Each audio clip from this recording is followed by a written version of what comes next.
Camada 8. Olá, querido ouvinte, seja bem-vindo a mais um episódio do Camada 8, seu podcast sobre infraestrutura da internet, redes e tecnologia. Eu sou Eduardo Barazal Morales. E eu sou Antônio Marcos Moreiras. E o episódio de hoje é muito especial. Estamos celebrando um verdadeiro marco histórico para o NIC-BR e para a internet no Brasil. São 5 milhões de domínios .br. E esse aqui é mais um episódio do nosso quadro Roteamento de Ideias. E até por conta dos 5 milhões, nós mudamos a data de lançamento para hoje, que é dia 5/10. Convido você a procurar o Camada 8 na sua plataforma de podcast favorita e a inscrever-se nele. Compartilhe esse episódio com o pessoal do trabalho, da faculdade, com seus amigos. E se você usa o Spotify, você pode ativar o sininho para ser avisado de novos episódios. E antes da gente ir para a nossa conversa, vamos para alguns avisos iniciais. Em primeiro lugar, temos a 12ª Semana de Infraestrutura da Internet do Brasil, do dia 24 a 28 de outubro de 2022. Nessa semana, nós temos o GTR, o GTS e o IX Forum. Participem! E o convidado de hoje é o Demi Guesco, diretor-presidente do NIC-BR e conselheiro de notório saber em assuntos de internet do CGI-BR. Então toca a vinheta e vamos para a entrevista. Roteamento de ideias. Demi, seja bem-vindo mais uma vez ao nosso podcast, o Camada 8. Sempre ficamos felizes aqui de receber você. Você já até participou de 2 episódios falando um pouco da história da internet e agora a gente vai falar sobre um marco da internet, que é o quê? Os 5 milhões dos domínios .br. Mas antes da gente falar desse grande marco aqui para o Brasil, eu gostaria que você comentasse um pouquinho aí o que é um domínio. Tudo que está na internet é localizado através de um número que é conhecido como número IP, seja na versão 4, seja na versão 6. E é extremamente desagradável você escrever o endereço de um sítio ou identificar algum dispositivo na rede com um número IP que você não vai ter como guardar. É mais ou menos como telefone, coisa que o vale. Então, existe uma forma de transformar esses números em nomes mnemônicos. E ao fazer isso, o pessoal já aproveita para incluir alguma hierarquia, arquitetura nisso. Então, o DNS é o sistema de Domain Name System, que permite você transformar hierarquias de nomes em números para que você possa resolver uma situação. Então, você quer vir para o nick.br, se você escrever nick.br, isso vai ser transformado no número IP correspondente ao servidor nosso aqui que vai te atender e mostrar uma página web. Então, domínios são formas de você identificar dispositivos e sua presença na rede. Isso é importante.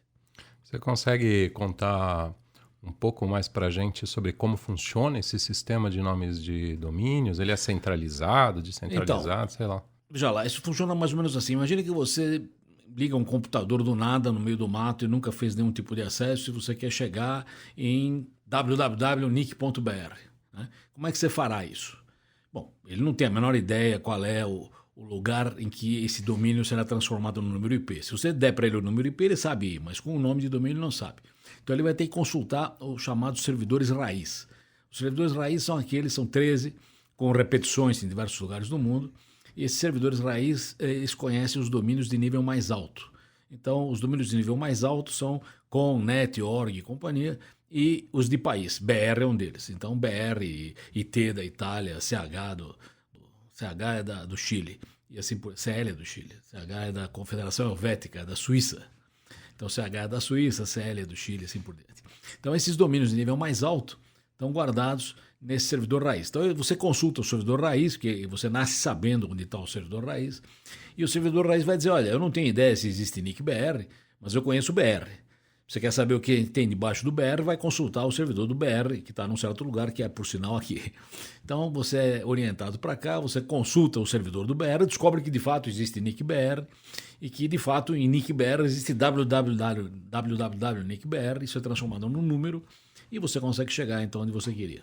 Tá, mas deixa eu ver se eu entendi. Você falou que tem 13 servidores raiz. Por que 13? Por um motivo meio técnico. O tamanho do pacote para fazer a pergunta aos servidores caberia um certo número de endereços lá dentro. E 13 é o número que coube na época. Então continua tendo 13. E eles estão espalhados pelo mundo todo? Tem aqui um no Brasil, por exemplo? A maioria deles estão nos Estados Unidos, originalmente. Tem na Europa e tem no Oriente extremo. Teria no Brasil, por sorte, mas não conseguimos ter no final, mas nós temos um monte de espelhos deles. Então nós não temos nenhum servidor raiz no Brasil, mas nós somos um dos países que tem mais espelhamento deles. Então os espelhos funcionam tão bem quanto o raiz, simplesmente eles imitam o raiz. Toda vez que alguma coisa muda no raiz é espelhado imediatamente. Então nós temos nos pontos de troca de tráfego, no sistema PTT nosso, no IX, né? Em vários deles nós temos cópias de servidores raiz aqui. Então é bom lembrar para o nosso ouvinte que trabalha em provedor de internet que se tiver conectado a um PTT, a um IX, ele tem o acesso mais rápido ali a esse raiz e acaba aumentando a velocidade da internet como um todo para o usuário dele, porque toda vez que for consultar um nome, ou pelo menos muitas das vezes que vai consultar nome, ele começa essa consulta pelo raiz. E também tem nos PTTs lá espelhos do raiz, entre aspas, do .br, né? Agora eu vou te pedir então para explicar o que é o .br. Vou fazer um comentário adicional sobre a raiz. Quer dizer, o problema do raiz é o seguinte: imagina que por algum motivo o Brasil se separou do mundo, os cabos submarinos ópticos foram cortados por algum navio sem querer ou qualquer coisa assim. Se você perdeu acesso ao mundo, como é que você resolve a rede brasileira? Quer dizer, eu perdi o acesso ao mundo, mas não perdi o acesso ao Rio de Janeiro, ao Paraná, etc. e tal, que é a rede local brasileira. Se eu perder o acesso ao servidor raiz, mesmo que eu tenha conectividade dentro do país, eu não consigo resolver o primeiro nível. Eu não sei onde está o BR. Então, por isso é importante ter servidores raiz dentro do país. Se tiver servidores raiz dentro do país, como nós temos, né, vários espelhos, caso alguma catástrofe aconteça na conexão internacional, evidente que você vai perder a conectividade com o resto do mundo, mas você continua funcionando internamente. Sem o servidor raiz dentro do país, nem internamente você funcionaria. Debaixo desse servidor raiz tem o BR, que é um sobrenome utilizado pelos brasileiros em geral, aí nos sítios nossos e nas nossas presenças da internet. É claro que isso tudo funciona globalmente, então qualquer nome de domínio funciona aqui como funciona fora daqui, mas o BR tem a vantagem que espelha, digamos, a nossa ligação com o país. E cá entre nós, o BR tem funcionado bem durante bastante tempo, é tecnicamente muito robusto e é bem considerado lá fora. É uma das opções que você tem e a gente fica feliz de saber que 80 e tantos % dos brasileiros escolhem BR como sobrenome, o que é bom para nós e é bom para a internet brasileira. Nos outros países também existem, você deu vários exemplos agora há pouco de vários nomes de domínios que existem em outros países. Mas aqui a gente vê que é bastante comum. O cara pensa numa empresa, pensa numa coisa, já alguma coisa.com.br. Isso é comum fora do Brasil? Depende do país, né? Em alguns lugares o domínio de país, por digamos, política local do administrador muito restritiva, não se desenvolveu. Em outros se desenvolveu bastante por outros tipos de política. Vou dar um exemplo. A Argentina, até uns 5 anos atrás, não cobrava nada pelo registro do .AR, teve um monte de registro, depois passou a cobrar, diminuiu, agora está bem menos do que o BR. Então isso depende das políticas locais e depende de quanto aquilo ficou na cabeça, né, das pessoas e de quanto elas prefeririam ter identificação com o país ou não, né? Em geral, uma grande empresa internacional tem as duas opções. Tem uma identificação com o país onde ela trabalha e também tem uma identificação global usando nomes genéricos, chamados com .net.org. No caso do BR, nós tivemos uma ideia logo no começo, que foi tomar algumas medidas em relação ao que teria debaixo do BR. Uma coisa que nós pensamos é o seguinte: vamos pegar os domínios norte-americanos originais, que depois viraram genéricos, e criá-los diretamente debaixo do BR. Então, se tem .com lá fora, que tal com BR aqui? Se tem net lá fora, net BR aqui. Se tem org lá fora, org BR aqui.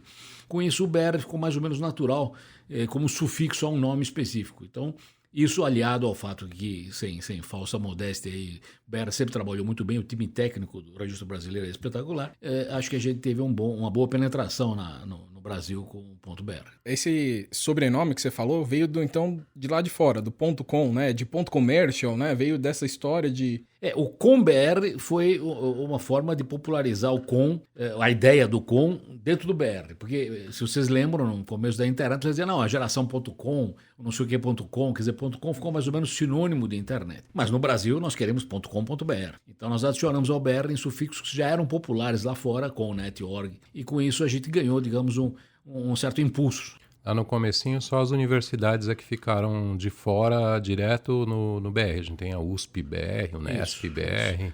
Então, quando começamos com isso, as universidades eram exatamente o nosso público original. Nós criamos esses domínios que eram norte-americanos, gov, net, org, com, e deixamos diretamente debaixo do BR universidades. Isso funcionou durante algum tempo, depois achou-se que podia haver exploração do processo. Nós temos o segundo nível fechado, dependendo do top level domain que você esteja rolando, do domínio de nível mais alto. Alguns são abertos, outros são fechados. Nós somos do tipo fechado, quer dizer, você não pode registrar abóbora.br, você só pode registrar abóbora com BR, ou abóbora org BR, ou abóbora alguma coisa BR, ind BR, inf, eng BR, tem um monte de opções. Mas o segundo nível nosso é fechado. E com isso, então, os que não eram fechados, que eram as universidades, acabamos fechando essa porta por alguns abusos que houve no passado. E hoje as universidades usam o EduBR, que também é um normal lá fora. Claro que o que existia continua funcionando. É muito ruim você tirar um domínio do ar. Os domínios anteriores continuam funcionando. Por exemplo, existe o domínio YU, que é Iugoslávia, que não existe mais. Existe o domínio da União Soviética, SU, que também não existe mais, mas os domínios, em geral, é ruim, é uma péssima ideia você eliminar a funcionalidade de um nome, porque você mata instituições e, digamos, entidades que continuam usando aquela identificação. Acho bom você ter dito isso, porque é uma das perguntas bem recorrentes, né, do pessoal querer registrar o .br, nome da empresa .br, porque muitas vezes tem conflito, né? Alguém já registrou o .com.br, porque na verdade é quem chega primeiro leva, né? Isso. Essa é a ideia. Na verdade, exatamente para resolver esse conflito é que nós temos o segundo nível fechado. Se o segundo nível não fosse fechado, abacaxi.br seria o único abacaxi possível. Mas hoje você tem abacaxi com BR, pode botar abacaxi eng BR, abacaxi ind BR, abacaxi art BR. Você pode ter vários abacaxis convivendo em segmentos semânticos diferentes. Existe alguma relação entre nome de domínio e marca? O Eduardo comentou que é o primeiro que chegou e leva. Então, eu não preciso ter um nome de empresa registrado, nem uma marca formalmente registrada para ter um .com.br, um .net.br. Se tiver, facilita alguma coisa? A escolha do nome é a responsabilidade do registrante. Ele escolhe que nome que é. Se o nome estiver disponível, ele pode registrar sem problema. Então, existem alguns segundos níveis que têm regras específicas. Por exemplo, o org.br ele é reservado para empresas sem fim de lucro. Você vai ter que mostrar que você é uma empresa sem fim de lucro, mas nunca vamos entrar no mérito do nome em si. Você pode chamar alfa e chamar o seu domínio de beta org.br. O problema é que se a escolha sua ofende alguém ou ofende o que se consideraria propriedade intelectual de alguém, você registra uma marca bem conhecida, pode haver uma reclamação em relação a isso do dono daquela marca. Nós temos até um processo interno chamado SACI, que é um processo que resolve esse tipo de conflitos. Então, o conselho é você não registrar nada que, obviamente, seja arriscado por estar ofendendo alguém. Melhor você usar seu próprio nome, sua própria marca, sei lá o que for, ou o nome fantasia não usado. No registro vale o primeiro que chega, leva, e evidentemente se houver algum tipo de reclamação, isso é levado para uma disputa que resolve conflitos. Mas para nós nunca entramos no mérito do que você pede, a gente concede o primeiro nome que você pediu que esteja liberado. Evidente que tem nomes que não estão liberados, ou porque já tem alguém lá, ou porque a gente considera que não vale a pena liberar. Vou dar um exemplo. Certamente internet.qualquer-coisa.br está reservado, porque achamos que ninguém é internet alguma coisa.br. Tá, mas deixa eu ver se eu entendi muito bem nessa questão aí das marcas, tudo. Vamos supor assim, que alguém registrou, mas depois eu fui lá, criei a minha empresa e tem o mesmo nome e está registrado para outra pessoa. Eu nunca vou conseguir aquele .com.br porque já está com o outro, eu tenho que esperar ele parar de pagar. Como que funciona? Existe alguma maneira? Primeiro, se ele conseguiu o domínio antes de você, ele tem preferência, ele conseguiu antes de você. Pode ser até uma jogada suspeita você registrar uma marca depois para ir atrás de um bom nome. Exemplo, quando a Google nasceu, era um buscador importante, eu não sei se tinha a marca Google já estabelecida. O Yahoo com certeza não tinha marca quando eles criaram o domínio Yahoo. Então isso é uma coisa que o pessoal chama de reverse name grabbing, é você tentar catar o nome em segunda instância. Normalmente as instâncias que julgam isso administrativamente não dariam ganho a você, porque você é segundo e você veio com uma intenção suspeita de tirar um domínio que estava funcionando adequadamente há mais tempo do que isso. Mas acontece, graças a Deus, isso tem diminuído. Quer dizer, no começo dos tempos isso era mais importante. Tivemos um caso importante, por exemplo, da América Online, não sei se alguém lembra. Alguém no Paraná registrou a OL com BR e a OL era a marca da América Online. Mas a América Online não tinha presença no Brasil, então sempre uma disputa. E o cara podia chamar André Origens Lessa.com.br, podia ser AOL por outros motivos. Então isso tem que ser examinado caso a caso. Evidentemente que a má-fé vai ser sempre punida. Né? Demi, você citou aí que tem alguns dos domínios que têm regras específicas, né? E você falou também que esses domínios, os primeiros que foram criados, não sei se a gente chama de domínios de primeiro nível, de segundo nível, o que seria mais certo. Os domínios que vêm logo depois do .br. Os primeiros que foram criados copiaram os domínios genéricos lá dos Estados Unidos. Mas depois disso a gente criou outros, né? Tem hoje, sei lá, tem sampa.br, acho. Tem Jampa, tem os de cidade. Tem algum outro que tenha sido criado? Ou existe previsão de se criar algum outro? A gente tem criado sistematicamente novos. Talvez que a gente sente alguma necessidade, está faltando algo. Porque como a gente tem o segundo nível fechado, eu vou dar um exemplo. Lá pelas tantas, alguém falou, puxa, mas os taxistas gostariam de poder se identificar do resto da massa popular. Criamos o táxi.br, onde os taxistas se identificam. Tem os de profissionais liberais também, né? Engenheiros, médicos. A gente não examina se o cara é engenheiro, mas tem um domínio ENGBR. Se o cara chama Pedrosa ENGBR, isso não impede que um advogado chame Pedrosa ADVBR.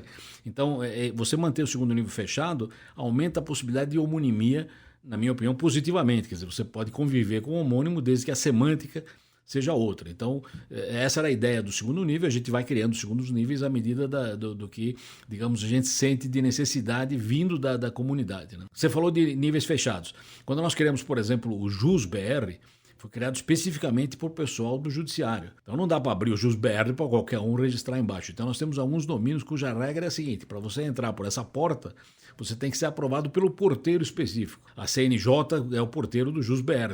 Se eles nos pedirem qualquer domínio, a gente não vai discutir e vai criar para eles. Vou dar um outro exemplo de domínio reservado. B.br é reservado para bancos. No BBR não vai ter alguém que se faça passar por bancos, porque se ele está no B.br, ele foi indicado pela Febraban. Ele é um banco nacional oficial, é um nome indicado pela Febraban. Então existem alguns domínios nossos que são fechados e que tem um porteiro para garantir que quem entra pela porta tem o crachá certo para aquela comunidade específica. Mas são poucos, mas existem. E isso daí, tipo, por exemplo, para domínios de profissionais liberais, né? Tem também alguma validação? Não. Nem cidade, tem que ter nascido na cidade? Não temos. Isso é aberto para o cara se identificar. Por exemplo, cidades, por exemplo, se você tem uma pizzaria em Sampa, São Paulo, se você fizer uma pizza.sampa.br, já está indicando que provavelmente você não vai entregar a pizza no Rio ou em Minas Gerais. Quer dizer, existem atividades que você gostaria de geolocalizar.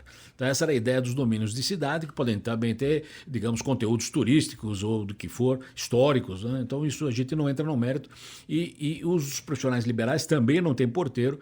O sujeito entra lá porque ele se sente mais confortável. Se ele for um engenheiro, ele não vai pedir em médio ADV, vai entrar em ENGE. Outros têm porteiro, por exemplo, Coop, o pessoal das cooperativas, quando pediu o domínio, falou: olha, tem que ser reservado para cooperativas, não pode ser um cara que não é. Então, esse tem porteiro. De novo, é só olhar no registro BR quais são os domínios que têm porteiro, são poucos, a maioria é livre e você entra escolhendo por sua própria vontade. É que algumas cidades são bem características, né? Tipo o Natal, né? Poderia ser um Feliz Natal. Não precisa ser só o pessoal de Natal que é feliz, não, né? Não precisa, exatamente. Você pode usar isso para outras coisas. E tem mais nomes de domínio de cidade que pode ser usado com dupla intenção, sem problema. Já tem um domínio de profissional liberal para comediante? Vou, Eduardo, registrar um? Não, mas tá uma ideia. Podemos o piadas.br, né? por exemplo. Exato. Tem algum domínio desses aí que está assim, no forno? Algum novo? Alguma coisa em mente? Temos agora, costurada? acho que nós de tempos em tempos lançamos novos, alguns deles, o pessoal da informação, da comunicação nossa recebe pedidos da comunidade que sentem falta de algum domínio e aí nós vamos atrás, por exemplo, com uma profissão que foi esquecida, alguém reclamou que não tinha relações públicas, alguém reclamou que o pessoal tem app, mas não tem sobre cursos, alguém comentou que faltava um domínio para museus. Então, essas coisas a gente vai examinando e, à medida que se cristaliza uma boa intenção, a gente cria o domínio correspondente. Mas é aberto esse processo? Por exemplo, eu fico imaginando, tem influencers agora de monte na internet, pode ser influ. Tem muita coisa também de noivo, né? Influ deve ser o pessoal de cria lá, .noivo.com.br. Existe um processo de partida, né? Esses domínios têm um processo de partida porque a corrida ao ouro podia ser grave. Quando o domínio é, digamos, muito específico, não existe esse problema. Mas se você abrir um domínio extremamente, digamos, procurado, né, você precisa criar uma partida civilizada para evitar que, né, existam uma corrida ao ouro. Isso está bem configurado. No nosso caso, a gente avisa com antecedência, vai no dia 1º de não sei do que, criar um novo domínio, tem uma lista de espera, depois entra em regime normal. Então, existe um processo de partida que não é simplesmente abrir ou está aberto, normalmente, né? Exceto se for um domínio muito específico, onde não vai ter competição, para garantir que todo mundo tenha a possibilidade de olhar aquilo e escolher o que ele quer. Além do marco dos 5 milhões de domínios que a gente atingiu agora, parece que a gente atingiu um outro marco, que é de 1,5 milhão de domínios protegidos pela tecnologia DNSSEC. Você pode falar um pouco para a gente dessa tecnologia, do que significa esse outro marco? Então, veja, na internet a coisa sempre funciona de uma forma muito aberta. Você pergunta uma informação para o DNS e alguém responde. Onde está o BR? O BR está nesse número aí. Imagina uma situação que você está numa rede Wi-Fi grande, onde evidentemente tudo que você fala é ouvido por todo mundo que está compartilhando aquela rede Wi-Fi, e você pergunta uma coisa, onde está o banco.b.br, algum gaiato pode responder, olha, vá nesse lugar que lá está o banco, e você vai naquele lugar e tem um negócio que parece o banco, mas não é o banco. Então, você pode ter alguém que responde no lugar do servidor autoritativo, do servidor com autoridade, e te engana te fazendo ir para um lugar que não é onde você gostaria de ir. O jeito de resolver isso foi criado uns tempos atrás, inclusive pelo Steve Crocker, um dos pioneiros da internet, uma forma em que o servidor aquele que sabe qual é o nome, ele assina a resposta. Então, você recebe uma resposta que é assinada pelo sujeito que diz, eu sei o que é o banco.b.br e você pode acreditar na minha resposta porque eu não estou, eu não sou um homem no meio, man in the middle, alguém que está armando um ataque. Isso se chama DNSSEC, DNS com Security. Nós fomos bastante pioneiros nisso, acho que depois da Suécia nós fomos o segundo país que adotou, estamos bem nessa posição, e temos 1,5 milhão de domínios no BR que já são assinados, evidentemente que tem 3,5 milhões que não são. Mas o que é importante é que os domínios, por exemplo, domínios tipo Gov nossos do governo, ou domínios que tem porteiro, ou domínios JUS, né, eles são obrigatoriamente assinados, porque a gente não gostaria de correr risco num domínio grave desses aí. Um domínio pessoal, que não é muito crítico, ele se assinar, ótimo. Se ele não assinar, a assinatura é grátis, ele faz aqui no registro, mas a gente não obriga ninguém a assinar, exceto os domínios que tem porteiro, os domínios especiais, em que a gente exige que no momento de criação ele já venha assinado para dar mais segurança aos usuários. 1,5 milhão de domínios DNSSEC é um bom número se comparar com os demais domínios de país. Acho que continuamos bem nessa imagem aí. Uma coisa que eu acho bem legal como cliente do .br, né, que eu sou bem antes de trabalhar no NIC, o moreiras.eng.br está registrado já virou propaganda há aqui. muitos anos. Tem que fazer um pouquinho, né? Mas vamos fazer propaganda do registro.br, não do Moreiras. Um negócio que eu acho super interessante é que tem o servidor autoritativo já incluído no serviço do registro. Eu não preciso, lá atrás, a gente precisava ter 2 servidores autoritativos fora, né? E isso dava um trabalhão, a gente tinha que contratar um hosting, alguma coisa para ficar... Agora não, né? Agora a gente registra um domínio, tem o servidor autoritativo, ainda permite fazer redirecionamento, mas o mais legal é que toda essa parte de DNSSEC, não que ela seja tão complicada de ser configurada, mas aqui é tudo automático, né? A gente simplesmente, eu aponto aquele domínio para um determinado IP, todo o DNSSEC já está configurado por padrão, e eu acredito que hoje em dia o Registro BR oferece lá um leque de recursos nesse autoritativo que atende a um número enorme de usuários, acho que para quase todo mundo. Na verdade, quer dizer, antigamente o pessoal registrava o domínio e procurava um servidor de DNS fora para poder resolver isso aí. Você tinha que apontar para alguém. Isso a gente incorporou no serviço do DNS brasileiro até para facilitar a vida de cada um. E, evidentemente, você quer hospedar a página, isso sim, você vai ter que procurar um provedor onde você hospede sua página. Mas o apontamento para ela vai ser feito grátis aqui do próprio BR. Quer dizer, você põe onde você quiser a sua página e aponta do BR. Você acha que hoje parte aí, pelo menos, do sucesso do DNS, da adoção do DNSSEC no .br e talvez até da adoção do .br, venha também desse tipo de serviço Sim. que o registro oferece? Nós temos algumas características que são mais ou menos típicas nossas, né? Uma delas, por exemplo, é que nós somos um chamado registro espesso, um registro grosso. Em que sentido é isso? Os seus dados estão guardados aqui e não estão guardados no intermediário genérico. Você pode usar um intermediário para fazer o registro, sem dúvida, tem todo o direito de fazer isso, mas nós guardaremos os seus dados aqui. Então, se amanhã você tiver uma mudança de intermediário, você estava hospedado num lugar, vai para outro, a sua parte de apontamento aqui continua sólida, você vai, evidentemente, trocar o apontador, mas você continua tendo os seus dados armazenados aqui. Então, com isso, nós temos, digamos, uma camada de confiança boa. Os usuários gostam de usar o BR, a gente tem, como falei, sido bastante sólido nisso. E só para completar isso, quer dizer, é importante você ter um domínio específico, porque você pode brigar com o seu provedor de rede social ou de plataforma, o que for. Se você amarrar sua identidade a um provedor específico, se ele sai do ar, se você, por exemplo, estava no Orkut, o Orkut não existe mais, quando você distribuía para todos os seus amigos, olha, me consultem que eu estou no Orkut, não sei o que e tal, hoje você estaria, digamos, fora do mundo. Se você tem um domínio não sei o que.br, você podia estar apontando para o Orkut, saiu o Orkut, você aponta para outro lugar ou não aponta para lugar nenhum, mas você continua com a sua identidade preservada. Então, isso na pandemia ficou ainda mais claro, porque todo mundo precisou usar a internet, e a gente está vendo que o número de domínios cresceu bem durante a pandemia.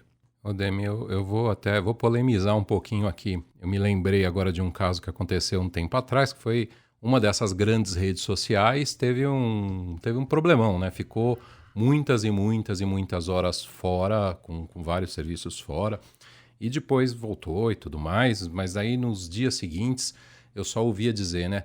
Poxa, mas a rede ficou fora e meus negócios ficaram fora e não sei o quê. E eu fiquei pensando, cara, por que essa empresa não tem uma página web, né? Por que pôs todos os ovos na mesma cestinha lá daquela rede social e o cara não tem uma presença própria na web com o nome dele, com uma página que podia até ter um redirecionamento para aquela rede social e para as outras, né? Hoje em dia... Olha, a gente vê até caso de provedores, né? Às vezes a gente vai ensinar o pessoal dos provedores como se tornar um sistema autônomo, como pedir endereços IP, número de AS aqui no Registro BR, e o pessoal do Registro BR normalmente pede o site do provedor para ver se o cara é provedor mesmo e tal. E às vezes o provedor não tem site, o provedor só tem um endereço da rede social XYZ. Eu acho isso tão estranho, eu queria que você comentasse um pouco. Mas antes disso, Moura, você ficou cheio de dedos aí para falar do Facebook, que a gente gravou o episódio do Camada 8 sobre esse assunto, né? A indisponibilidade temporária do Facebook e o BGP. Foi, Facebook, WhatsApp e tudo mais. Então o ouvinte pode ir lá no episódio antigo para saber do que a gente está falando, se não lembra, né? Então, já tem vários pontos que vocês comentaram que são importantes ter em mente, né? Certamente, primeiro, a história de botar todos os ovos na mesma cesta é ruim, porque se a cesta sai fora do ar, você perde o acesso aos seus próprios ovos, o que é bastante ruim. Mas, além disso, isso é uma consequência, em parte, da concentração que as plataformas trouxeram à rede. A rede, antigamente, era bem distribuída, você tinha aqui no sítio do sujeito que estava procurando e assim por diante. Hoje, em geral, essas redes nos geraram, digamos, comunidades que são confortáveis, os seus amigos estão lá, né, as notícias estão lá, etc. e tal. Então, isso, até por um comodismo dos usuários da internet, eles acabaram, em vez de se meter a criar alguma coisa específica, ficar morando dentro disso aí. Então, isso tem um problema, evidente que é tão maior quanto mais isso está voltado a negócio. Você não pode arriscar a sua atividade comercial numa situação em que depende de um sujeito instável. Mas tem também a parte da identidade, quer dizer, se você mora internamente numa rede dessa, se você é conhecido como sendo um condômino da rede X, se por algum motivo você briga com o síndico ou resolve sair da rede X, você vai ter que avisar todos os seus amigos que não moram mais lá. É muito mais razoável você dizer que você mora em antonio.eng.br e ele aponta para onde ele estiver naquele instante. E se ele brigou com a rede social A, ele aponta para a rede B, aponta para um lado. Eu tenho o domínio DemiBlogBR que usa o Blogger. Mas se eu usar o Blogger como nome, amanhã, por algum motivo, eu saio de lá ou ele para de funcionar e eu perco, digamos, a minha identidade. Então eu prefiro manter uma identidade amarrada a mim. Como o Moreiras tem o EngBR dele, eu tenho o Blog BR, que também é um domínio de segundo nível do BR, e eu aponto para onde eu quiser, onde eu tiver o conteúdo das coisas que eu quero escrever. Com isso eu tenho liberdade de amanhã trocar de hospedeiro. Eu não sei se eu tô gostando muito desse episódio, porque eu não tenho nem o registro registrado aqui. Eu vou ficar feio. Eu acho que você mentiu no seu currículo, né, Eduardo? Senão você não estaria aqui. É que Morales já tem. Não consigo registrar. registra o ponto .dev, o ponto .net, ponto .sampa, né? O Demi vai providenciar a criação do ponto .piadas.br. Podia deixar eu gravar no Edu, né? Edu. É porque chama Edu. É verdade, Edu podia ser uma ideia. Edu.br. Mas a gente falou tanto aí sobre os domínios, eu acho que uma das coisas que também faltou de falar, porque você falou até de graça, tudo, mas os domínios têm um preço, né? E quanto que custa esse preço? Qual que é a vantagem? Então, nós, como nós somos uma organização sem fins lucrativos, a gente tem sempre mantido isso dentro do nível que nos permita funcionar e tem uma reserva para atividades que o Nick faz na internet e estamos confortáveis. O domínio hoje é R$40 por ano. Ele já foi R$50 por ano, logo no começo, quando aquilo era 1 a 1, dólar e real, isso nos anos 95, 97, vai lá. Depois caiu para 40, depois caiu para 30 e agora voltou a 40. Agora não, faz uns 6 anos voltou a 40, porque evidentemente há inflação e tudo mais. Nós estamos com valores muito competitivos, em geral as coisas são mais caras do que isso em outros provedores de domínio, mas nós estamos confortáveis. Então se você quer um domínio BR, você vai ter que prever R$40 por ano para mantê-lo no ar, porque evidentemente tem custo de divulgar isso na internet toda, de ter um DNS funcionando, de ter um sistema de publicação, são coisas que evidentemente exigem algum tipo de trabalho e é esse o custo. Alguns domínios no Brasil não tem custo, obviamente você não cobra do GovBR, não tem muito sentido, nem não cobra do MilBR, porque nós não somos cretinos, evidentemente, não cobramos de um monte de domínios JusBR, essas coisas não cobramos, porque são domínios de instituições. Os domínios de pessoas físicas e jurídicas normais custam R$40 por ano. E dá para pagar com antecedência mais anos, né? E dá um descontinho também, né? Veja, nós não temos uma política de negócio do tipo agressivo, pague 2 e leve 3, nada disso. Nós somos aritméticos, a gente usa aritmética banal. Se um domínio custa 40, 10 domínios custam 400. Se você pagar por mais de um ano, nós descontamos o custo de cobrança. Então, 2 anos, por exemplo, não serão 80, porque nós só temos uma cobrança. Então, se o custo da cobrança é R$3, por exemplo, ou por aí, nós vamos te dar R$3 de desconto, porque você está pagando 2 anos e a gente só cobra 1. Ou só tem um custo de cobrança. Se você registrar por 10 anos, você vai ter 9 vezes o custo de cobrança diminuído do total. Então, não será 400, será 300 e qualquer coisa, 80 e pouco, porque você abateu. Então, a nossa conta é aritmética, não temos ofertas e grandes... grande mercado, grande mercadologia, marketing no processo. A gente é aritmético.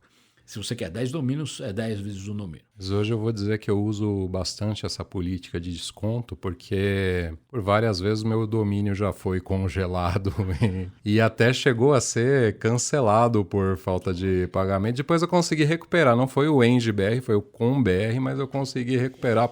Entrou lá na listinha, eu pedi ele de novo e consegui. Esse é um excelente tema, porque a gente detesta quando alguém perde o domínio e alguém outro ganha o domínio no lugar do cara que perdeu, porque isso dá um monte de problema. Os que usavam aquilo esperavam encontrar o João lá e agora está lá o Joaquim, que não é o João. Quer dizer, você tem uma frustração nos que conheciam o velho domínio. Então, para nós, evidentemente, é sempre desagradável que alguém perca o domínio. Mas, evidente, se ele não pagar, nós temos que tomar alguma providência a respeito. O que a gente faz? A gente dá um certo tempo, uns 3, 4 meses, mesmo assim não pagou, a gente congela para ver se ele acorda, quer dizer, ele vê que o domínio pode funcionar. Se também assim não pagou, eventualmente ele vai ser então eliminado da tabela de domínios e ainda vamos esperar alguns meses antes de colocá-lo de novo em disponibilidade para alguém outro, porque de repente o domínio tem interesse comercial, alguém outro pode querer registrar. Então isso acontece, faz parte do nosso dia a dia, existe o chamado processo de liberação, que aliás também é bastante específico nosso do BR. A gente, como não corre atrás de dinheiro, o processo de liberação nosso é bem, digamos, tranquilo. Você oferta, se ninguém aparecer, o domínio está disponível para quem quiser. Se aparecer um cara só, ele leva, se aparecerem 2, a gente não sabe o que fazer, retoma isso num próximo processo. Então, a minha sugestão é que se vocês têm, digamos, um certo carinho por um domínio, evitem perdê-lo. A gente faz o possível para ele não sair das mãos do titular original, mas eventualmente o cara pode ter desistido do domínio e um dia sairá das mãos dele. O Moreiras acabou de explicar que ele perdeu o dele por ter não pago, mas acabou recuperando, Porque se você acorda em tempo, antes que alguém tenha sentado em cima, você ainda pode tentar recuperar. Mas e se volta assim, e muita gente quer, né? Eu ouvi falar que tem às vezes um leilão, alguma coisa de dar valor, de dar lance para tentar pegar. Tem alguma gestão desse Então, o que conflito? acontece é o seguinte, você põe nesse processo de liberação para ver se aparece alguém ou não aparece ninguém. 90% não aparece ninguém, ele volta para a lista do primeiro que chega, leva e encerrou. Se aparece mais de um, você não sabe como resolver, porque não existe mais quem chegou primeiro, quem chegou depois, porque o domínio é antigo. Se aparecer um só, você dá para ele resolver, se apareceu zero, você devolve para a lista do disponível. Se apareceu mais de um, você não sabe como resolver. Então, nos velhos tempos, a gente recolocava isso 2, 3 vezes para ver se uma hora resolvia, e às vezes não resolve mesmo, porque o domínio é extremamente bom e não vai resolver nunca.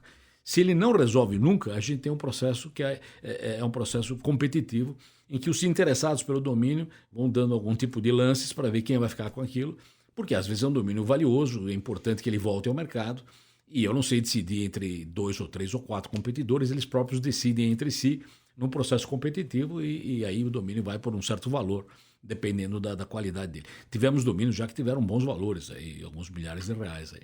Você falou dos preços que hoje são bem competitivos, né? Eu vou falar baixinho aqui, mas eu já tive a experiência de registrar assim, domínios fora do .br. Uma coisa curiosa que acontece, que às vezes pode enganar algum ouvinte nosso, assim, é que você vai registrar o primeiro ano, o cara te dá lá por $1, uma coisa assim. Aí quando vem a renovação, aí você ganha a surpresa, porque daí fica bem mais caro até do que o .br, né? Falando sobre ainda valores, né? A gente falou, temos 5 milhões de domínios, chegamos nesse marco e temos R$40 por domínio, então o nosso ouvinte consegue fazer a conta de vezes aí e sabe mais ou menos quanto que a gente tem de orçamento anual, aí, de recursos financeiros arrecadados anualmente. Manter o .br custa tão caro assim? O que a gente faz com esse dinheiro? Muitos ouvintes nós já conhecem, o Nick já sabem a resposta disso, mas para aqueles que não conhecem, né? Onde que a gente coloca esse dinheiro?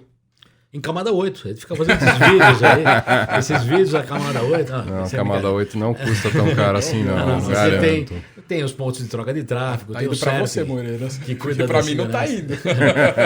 Também então, não vem para mim. O CERT, o CETIC, vocês já ouviram dessas coisas. Então, nós temos um monte de ações que, teoricamente, devolvem esse valor para a internet brasileira e cá entre nós tem sido muito bem sucedido. A gente optou sempre por não ter nenhum tipo de distinção nos valores de domínio. Nós não temos domínio que vale mais e que vale menos, para nós todos são 40, pode ser um domínio com 80 letras, pode ser um domínio com 3 letras, espetacular. Se ele for devolvido, vai valer de novo 40. A gente só tem essa exceção do processo competitivo para entregar para alguém, mas ele vai pagar 40 por ano. Então, isso é um caso importante. E vou citar mais um, quer dizer, existem domínios grátis. Em Tokelau tem domínios grátis. Como eu falei, a Argentina, até uns 6 anos atrás, era grátis. O problema dos domínios grátis é que você tem, digamos, uma convivência com sujeitos não de tão boa fé, como em geral um cara que paga R$40, e nós ainda somos chatos, nós pedimos CPF e CNPJ, nós queremos que o dono daquele domínio, o titular daquele domínio, tenha algum tipo de presença nacional, ou ele é brasileiro, ou ele é uma empresa que está no Brasil, ou tem uma filial no Brasil, que é um CPF ou um CNPJ. Com isso, o BR é um dos domínios que tem menos população suspeita nele, né? Em outros domínios. Quer dizer, quando você é atacado por alguém que gera ataques tipo spam, ou mesmo tipo negação de serviço, toda coisa assim, é pouco provável que você veja um domínio brasileiro envolvido no ataque. Nós somos um domínio razoavelmente limpo. A gente é, digamos, vítima de ataques.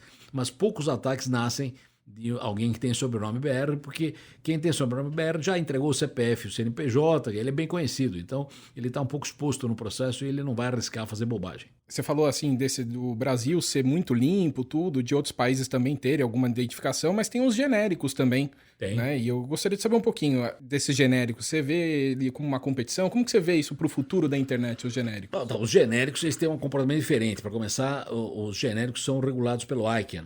Portanto, os genéricos lá, quando eles deixaram de ser norte-americanos, viraram genéricos, isso já faz algum tempo, evidentemente, para evitar um controle do mercado, a ICANN decidiu que eles tinham que se dividir entre registrar e registrar. Então, os registros genéricos, eles não fazem a interface com o usuário. Então, por exemplo, você não vai perguntar a VeriSign, que cuida do .com, alguma coisa, você vai perguntar ao GoDaddy, ou alguém que faz a intermediação entre uma coisa e outra. Então, isso depende muito da política do registrar. Boa parte da política disso está no registrar. Se você não paga, por exemplo, é um assunto do registrar. Se ele vai te cobrar mais ou menos, é um assunto do registrar. Ele paga ao registrar uma tabela fixa, mas o com, por exemplo, pode ter valores variados dependendo de qual é seu intermediário. O BR não tem assim, o BR é fixo, o BR é um domínio de país, não está sujeito, digamos, à regulação da ICANN nesse processo, como outros domínios de país, e cada domínio de país tem as suas regras próprias. Por exemplo, tem um domínio que tem mais gente do que o Brasil, de uma ilha no meio do Pacífico chamada Tokelau. Tokelau tem mais domínios que o Brasil porque o Tokelau é grátis. Então, o modelo de negócio do Tokelau é o seguinte: você registra Tokelau, alguém vai te vender algum outro tipo de serviço, ou sei lá o que você vai querer fazer com aquilo. Então, isso depende, de, como falei, de política de país para país. O nosso, por exemplo, é fechado só a brasileiros, mas existem vários domínios de país que não são fechados aos nacionais do país, são abertos a quem queira. Então, isso depende da política de cada domínio, e a gente acha que razoavelmente acertou na nossa, não só porque temos, digamos, uma boa população, como temos um bom retorno financeiro, dá para apoiar várias atividades, e somos um domínio razoavelmente limpo, porque não somos totalmente abertos como Tokelau e companhia, mas também não somos fechadíssimos a ponto de pedir papel. Você não precisa entregar nenhum tipo de documento, exceto o ORG-BR, que precisa entregar um papel. O resto do pessoal não precisa entregar nenhum tipo de documento. Para não me censurarem aqui, eu sempre tive vontade de mandar alguém para catarcoquinho.com.br, mas palavrões, no geral, são palavras não permitidas dentro do .br. Por quê? Bom, vamos lá, por partes. Isso vem do começo do BR. E, primeiro, ninguém aí tem condições de definir o que é um palavrão ou não. Tem um dicionário de palavrões, se você pegar lá, tem zilhões de exemplos, então não é uma boa ideia dizer se é palavrão ou não. Mas existe uma regra de ouro na internet que é o seguinte: o primeiro que chega registra e o domínio é dele. Então, no começo dos tempos, o Gomide, que foi uma figura notável da internet brasileira, pegou e registrou, como o primeiro que chega, todas as palavras que ele achou de baixo calão, porque daí as palavras não estariam disponíveis a ninguém, já estariam reservadas pelo registro brasileiro. Então a ideia foi evitar que uma palavra desagradável estivesse disponível para quem registrar. Se você achar uma que está disponível, você registra, né? Ninguém vai reclamar de você. Não tem um medidor de obscenidade para ver se a palavra é obscena ou não. Não nos julgamos capazes de examinar isso, e não há nenhuma regra dizendo que palavras obscenas serão proibidas. O que acontece, na verdade, é o seguinte: o que está disponível pode ser registrado, e nós tomamos providência para que um conjunto de palavras esquisitas não esteja disponível. Já teve gente dizendo: o que eles estão querendo fazer com isso? Vão querer abrir um bordel mais para frente? Não, nós simplesmente reservamos palavras que achamos que não ficaria bem existir um sítio com aquele nome originalmente. Foi um critério nosso. E, na verdade, chegamos antes, porque como o primeiro que chega registra, naquela altura do campeonato, nós chegamos antes. É como se a gente já tivesse registrado elas, é isso? Isso, estão registradas, na verdade. E os números? Então, existem regras nos velhos tempos. Por exemplo, você não podia começar com um número, tinha que começar com um nome. Isso aí, com o tempo, foi afrouxando, mas nós mantivemos algumas regras. Nós, por exemplo, no começo não aceitávamos uma letra só. Nós temos o domínio BBR, que é uma letra só. Tecnicamente pode, mas nós tínhamos algumas restrições, não podia ser só numérico, não podia começar por número, mas isso foi afrouxando com o tempo. Hoje pode começar com número. Mas não pode ser só número hoje ainda. Não pode, eu lembro que um tempo atrás eu tentei, o pessoal mais antigão vai entender por quê, eu tentei registrar o 8051.com.br, daí eu descobri que não podia, né? Fiquei meio chateado, porque existe o 8051.com, né? Eu vi que não tinha no .br, fiquei todo feliz, falei, não pode, que pena, por isso que não tem. Então, na verdade, isso podia ser liberado. Nós temos várias coisas, por exemplo, nos velhos tempos não tinha palavras acentuadas, você tinha que escrever pau de açúcar e não pão de açúcar. Hoje você pode registrar o domínio com tio, com cedilha, essas coisas foram evoluindo. Algumas restrições nós não removemos, por exemplo, a restrição de só números não removemos, podemos remover, tecnicamente não tem mais... Está, na verdade, na análise sintática do que você escreve. Então, na análise sintática do registro brasileiro, existem regras e se você não passar por elas, não continua. Mas essas regras certamente podem ser revistas com o tempo e talvez você possa liberar números sem problema maior. Eu nem prestei atenção nisso. Nos velhos tempos você não podia começar por número e não podia ser só numérico. Certamente hoje você pode começar por número, mas acho que ainda não pode ser só numérico no BR. E tem coisas que não podia antes que hoje pode, como falei, caracteres acentuados e outras coisas aí, né? Em geral, a regra é que está no RFC correspondente. Acho que essa de números tem até o Nova Iguaçu, né? Começa com 9. Então, pode começar por 9 agora. Nos velhos tempos não podia. Mas aí também tem número já pré-registrado, 24, 69, que não pode registrar. Isso eu não sei, porque o comigo na época ele estava protegido. Esses eu não tentei, Eduardo, eu não posso dizer nada. Na época Olha, isso mas já não podia. Então... para não dizer que só você faz piadinha, tá tudo indo muito bem, tudo muito ponto bom, mas vamos caminhando para o ponto final aqui. Tá certo, olha aí. Pergunte, Eduardo. Acho que é legal da gente saber também quais são os pontos de sucesso que a gente pode destacar nessa trajetória do ponto BR. O que você demarcaria? Primeiro, acho que a nossa casa de máquinas é muito sólida, tanto é sólida que os poucos domínios brasileiros pedidos à ICANN, vários deles aí acabaram usando a gente como back-end, quer dizer, o ponto Globo, o ponto UOL, né, o ponto Bradesco, não me lembro, tem mais o Natura, tem vários domínios genéricos que foram pedidos ao ICANN, domínios de marca em geral, e o back-end deles, quer dizer, a máquina de registro está funcionando aqui, e eles evidentemente têm a parte deles, que é a parte de interface com o usuário. Então, isso prova que, digamos, a gente é confiável no processo e tudo mais. Nós próprios, na época de que começaram esses pedidos de domínios adicionais, quando a ICANN abriu várias levas de pedidos de domínios, pedimos também alguns para nós para termos de reserva em casos de emergência. Então, nós pedimos o ponto bom e o ponto final, 2 domínios que a gente tem, não ativou. O ponto bom, teoricamente, seria uma espécie de resguardo ao BR. Se o BR tivesse algum problema, poderíamos usar o ponto bom, se tivesse ataque ao BR por algum motivo. E o ponto final é um domínio que podia ser usado genericamente porque tem sentido internacional, ponto final, né? Você poderia dizer que é um domínio que podia ter abrangência, evidentemente não restrita ao Brasil. Por enquanto não fizemos nada com eles, estão guardados aí, estão com a gente, mas como eu falei, nós somos casa de máquinas de boa parte dos domínios brasileiros, que são poucos, né? Que foram pedidos à ICANN. O fato de ter poucos domínios pedidos à ICANN também é um fator de alegria, porque isso quer dizer que o pessoal está razoavelmente satisfeito com a estrutura interna e não vê muita necessidade de correr em alternativas ao que temos. Então, evidentemente, todos os domínios convivem e trabalham igualmente na rede. O BR tem a sua fatia, o COM, o NET, o ORG tem a sua fatia no Brasil. Mas fora isso, não houve alguém que se interessasse em criar uma alternativa pesada ao BR no Brasil, porque visivelmente o BR estava dando conta do recado com bastante eficiência e na cabeça das pessoas não precisaria nada específico. Então, mesmo o Ponto Rio, por exemplo, que é um domínio, também a Casa de Máquinas do Ponto Rio está aqui, é um domínio específico para a Prefeitura do Rio e tudo mais, funciona muito bem e tudo mais, mas não é competidor do BR do jeito que se imaginaria, por exemplo, com o ponto .com.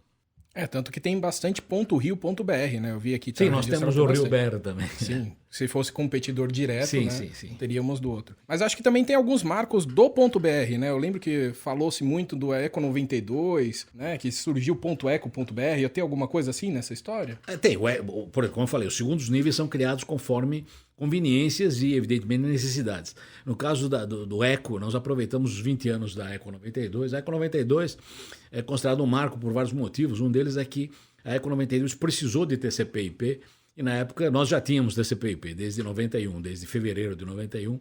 Na verdade, segundo o Gomide, desde 7 de fevereiro de 91, estava liberado para uso geral o TCP/IP na linha da FAPESP com o Fermi. A alimentação da Eco 92 TCP/IP veio pela gente, mas de alguma forma a Eco 92 consolidou o fato de que a rede estava migrando para TCP/IP na sua íntegra, né? Éramos Bitnet, Repnet, tudo isso seria abandonado.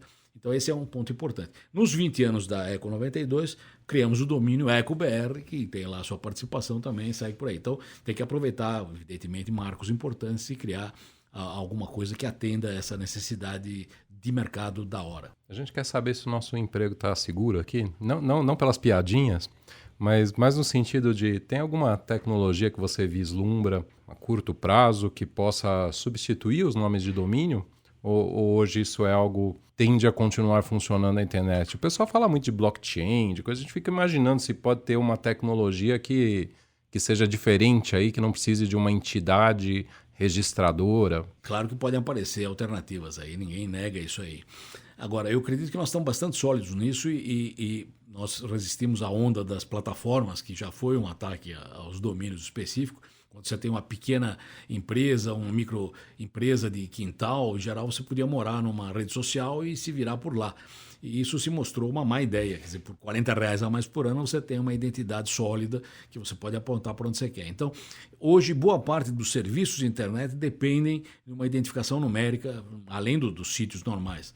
Então, eu não acredito que tenha uma ameaça nos próximos, 5, 10 anos. Obviamente, mais que isso não dá para dizer, certamente as coisas mudam. Mas o DNS, O RFC acho que é de 84, então de 84 até hoje já temos aí uns quase 40 anos de funcionamento sólido aí. E é uma estrutura muito resiliente, como se diz hoje em dia. Então, nunca, por exemplo, um dos 13 servidores raiz saiu do ar de uma forma dramática. Então, nunca aconteceu nada de dramático na área de nomes de domínio. E isso dá segurança aos usuários. Então, eu diria que a tecnologia certamente muda. Tem até propostas de IPs que não são o IP tradicional. Na ITU, a China botou uma proposta de IP alternativo, mas é uma outra discussão. Se isso mudar, evidentemente, por exemplo, havia uma tendência uns 10, 20 anos atrás de ter raízes alternativas. Por que toda raiz tem que ser esses 13? Eu queria criar minha própria raiz. E aí seria ruim, porque você podia ter um outro BR que não fosse o Brasil, fosse, por exemplo, o Brooklyn, ou fosse outra coisa qualquer. Aí você precisaria ter uma raiz das raízes para descobrir qual raiz você estava usando. Em suma, isso não prosperou. A história do Open Root, que é essa discussão, não prosperou. Nós estamos numa região razoavelmente estabilizada, mas eu concordo que podem vir novidades tecnológicas que mudem isso aí. Por enquanto, a gente está razoavelmente seguro e eu recomendo que todos registrem o domínio, inclusive o Morales. Acho que era bom ter um domínio. já anotei aqui, já estou registrando. Porque a ameaça não tem no DNS, mas os empregos tem, ele não falou nada. Tem sim. Cada um entenda o que quiser. Tá ótimo. Eu acho que é isso aí, né, Demi? A gente está aqui já adiantado no tempo. Deixo aqui, sei lá, para você os parabéns pelo seu trabalho, que está aí desde o começo pelo .br, para toda a equipe do registro.br. Parabéns aos usuários que registraram .br, porque eles fizeram uma excelente escolha, na minha opinião. E eu queria te perguntar se você tem algum comentário final, alguma coisa que você queira acrescentar. Eu acho que o comentário final é o seguinte: quem não tem BR, por favor, tenha um BR rápido, porque isso é bom para todo mundo e cá entre nós.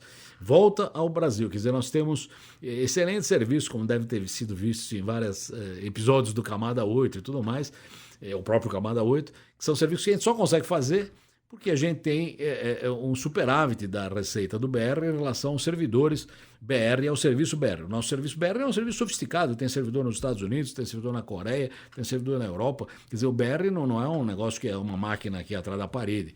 Tem em todos os pontos de troca de tráfego também. Então é um serviço, por isso que ele é sólido, né? Se você estiver na Ásia, você não precisa vir até aqui para consultar onde está o BR, você vai consultar o BR na Coreia, provavelmente, que é mais perto de você, provavelmente eletronicamente mais perto também. E na Europa, onde você tem servidores na Alemanha, tem servidores na Grécia, tem servidores nos Estados Unidos.